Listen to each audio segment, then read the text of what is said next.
Yan, good day guys. So, unboxing tayo ng ating TP-Link 840N. No? So, bakit nga ba tayo bumili ng ganitong router? No? So, si TP-Link 840N po ay meron po siyang function na pwede siyang gawing range extender and can connect through wireless, no? Wi-Fi. So, ngayon po, ang gamit kasi nating internet is Vida Fiber, no?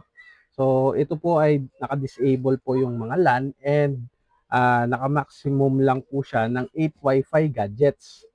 So, para makapag-extend tayo at makagamit tayo ng LAN, gagamit po tayo ng Wi-Fi router na may function na pwede maging range extender.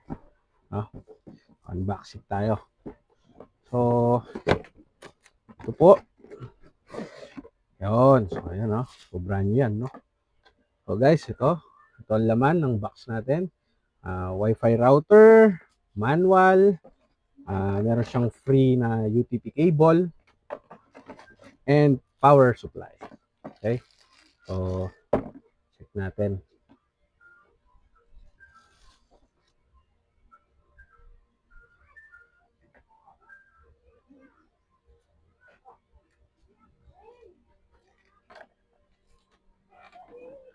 Ha?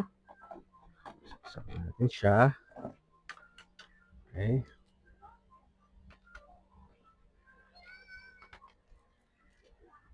Yun. Ilaw siya.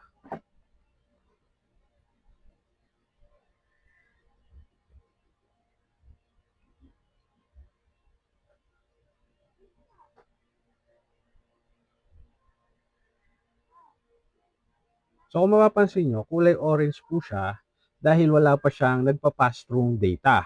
Ngayon, kapag kinonect po natin siya dito through wireless, through Wi-Fi, no, magkukulay green po ito. So, tuturo rin po natin paano siya kino-configure. No? Hindi lang po siya pwedeng gamitin LAN to LAN or cable or hardware or cable LAN port. No? Pwede rin siyang wireless. No? Itong kagandahan sa model na to. Okay? Sige. Configure na tayo. So, yung kulay green na siya, guys. No? So, yan. Try na nating mag-connect sa kanyang password. No? So, wireless po yan. No?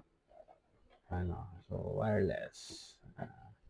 Wala pong wired yan. So, naka Wi-Fi po siya.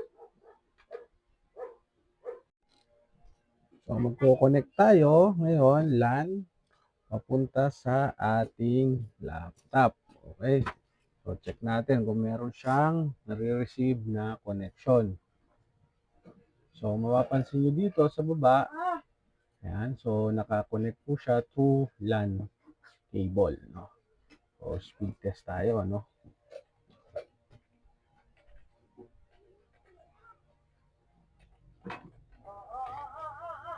Ayun, so, successful, no?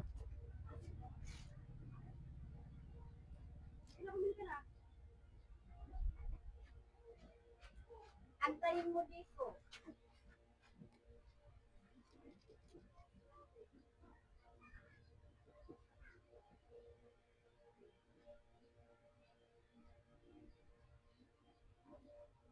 Yun. So, yun. Pumapalo siya ng 86, 85. Yun. 85 sa download speed and sa upload speed is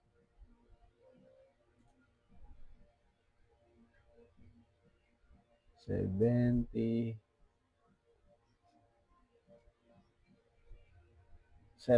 Ayun. So, umaandar siya. Successful. Thank you.